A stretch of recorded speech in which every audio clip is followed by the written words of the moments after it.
Go to fakeinfo.net.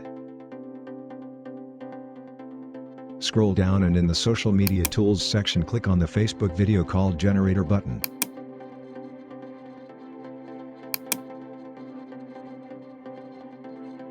Here are the options to generate the fake Facebook video call screenshot. You can hide the header and footer from here.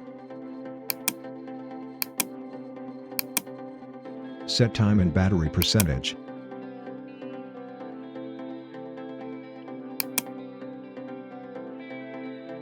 Upload the call or picture, and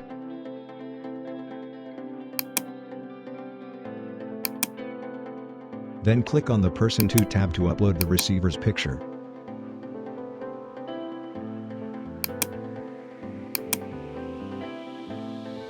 We can also add third and fourth person in a single call. Now click on the download button to download your screenshot.